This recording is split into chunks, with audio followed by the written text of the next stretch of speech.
My dear friend Donald Trump के बाद अब my dear friend Xi Jinping हो गए इनके। अब हाथी पे चढ़ के मोदी जी थोड़े दिन घूमेंगे, फिर देखते हैं क्या होता है। पहले ही बताइए, क्या गलवान का न्याय मिला? भारत अपने आत्मसम्मान से और अपनी हितों से समझौता नहीं कर सकता। पीछे भी देखा गया है, तो जब भी कोई ऐसा विषय आया जहां भारत को अपने हितों की बात करनी है, तो हमने हर जगह देखा है कि भारत अपने हितों के लिए सबसे पहले खड़ा होता है। नमस्कार, मैं हूं शालिनी सिंह और आप देख रहे हैं दर्श न्यूज। बिहार में राहुल गांधी और तेजस्वी यादव की वोटर अधिकार यात्रा को जबरदस्त समर्थन मिला है। इस रैली के जरिए विपक्ष ने भाजपा के खिलाफ बड़ा मोर्चा खोल दिया है। इस दौरान सपा प्रमुख अखिलेश यादव का बयान अवध के बाद अब मगध की बारी है तेजी से वायरल हो रहा है। राजनीतिक गलियारों में इसे भाजपा के गढ़ में विपक्ष की चुनौती माना जा रहा है। कांग्रेस नेता पवन खेरा ने भी दावा कर दिया है कि जनता का मूड साफ है, जीत हमारी होगी। साथ ही उन्होंने अंतर्राष्ट्रीय मुद्दों पर भी केंद्र को घेरा है।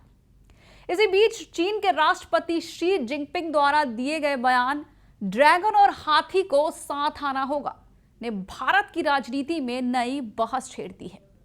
पवन खेरा ने इस पर तीखी प्रतिक्रिया दी है। उन्होंने आगे क्या कुछ कहा, सुनिए। 89 लाख शिकायतें, यानी कि 89 लाख कागज हमने हमारे डीसीसी के माध्यम से डीईओ को सुपुर्द कर दिए हैं हर जिले से, और उसमें अलग अलग कैटेगराइज करके, कहीं मृतक हैं, कहीं एपिक नंबर, एक ही एपिक नंबर दो लोगों को दे दिया है। एक गांव ऐसा जहां 947 परिवार वोटर एक ही घर में दिखा दिए गए, और वो घर हाउस नंबर 6 है ही नहीं उस गांव में। अचानक से आप लोग खुलासा करते हैं, छुपे रुस्तम के। अब हम अपना काम तो खत्म करेंगे, उसके बाद बोलेंगे। 1 तारीख के बाद क्या कोई बड़ा आइटम बम फिर फूटने वाला है? आप देखते जाइए क्या होता है। तो दूसरा सर, कल अखिलेश जी ने कहा कि अवध के बाद, क्योंकि आप लोगों को बिग सक्सेस मिला अवध में, मगध की बारी है, मगध हम लोग जीतने जा रहे हैं। क्या इस यात्रा का ये निचोड़ निकाला जाए कि आप लोग कॉन्फिडेंस में हैं जीतने को लेकर? अरे ये चुनाव तो एक छोटी सी बात है, तो जीतेंगे ही, लेकिन आने वाले दिनों में लोगों की आंखें खुल गई हैं कि ये चोरी किया हुआ सरकार है, चोरी की हुई गद्दी है, ये छोड़नी पड़ेगी इनको। एक आखिरी सवाल है। शी जिनपिंग ने कहा कि ड्रैगन और एलिफेंट दोनों एक साथ रह सकता है, हम दुश्मन नहीं है, दोस्त हैं। इसको my dear friend Donald Trump के बाद अब my dear friend Xi Jinping हो गए इनके। अब हाथी पे चढ़ के मोदी जी थोड़े दिन घूमेंगे, फिर देखते हैं क्या होता है। पहले ही बताइए, क्या गलवान का न्याय मिला?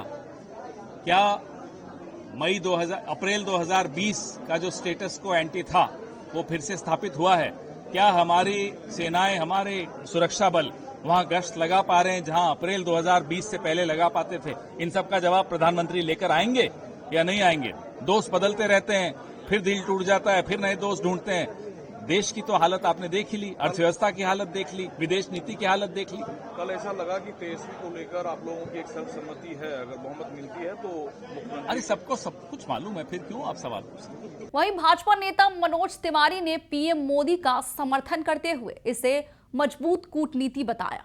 आगे क्या कुछ कहा, सुनिए। देखिए, भारत अपने आत्मसम्मान से और अपनी हितों से समझौता नहीं कर सकता।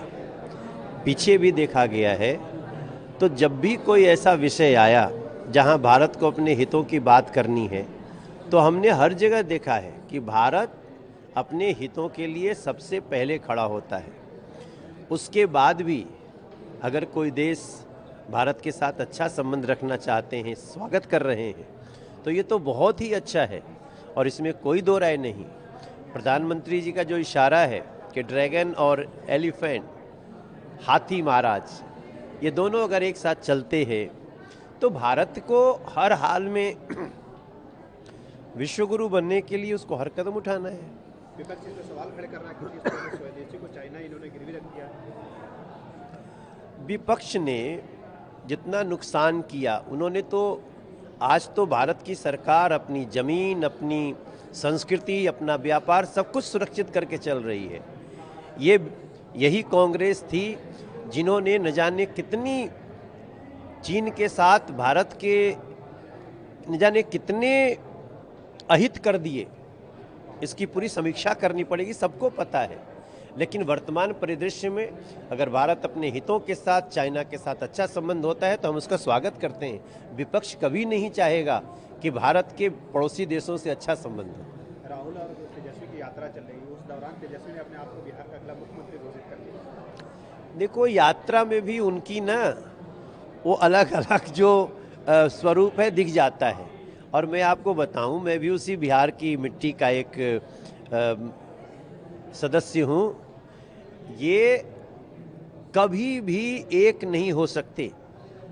इनके अपने अपने अभिमान इतने, ईगो इतने हैं और इतनी महत्वाकांक्षाएं हैं कि दोनों का एक साथ दिखना सिर्फ और सिर्फ एक छलावा है जनता के लिए। अवध मगध की बात कर रहे हो लोग। देखिए, वो बांटने में ही विश्वास करते हैं और इस समय देश, हमारे अलग अलग प्रांत जरूर हैं, अलग अलग बोली भाषा है, मगर भारत एक है और भारत विश्वगुरु बनने की तरफ अग्रसर है। विपक्ष जहां आत्मविश्वास में है, वहीं भाजपा भी आक्रामक रुख में दिख रहा है।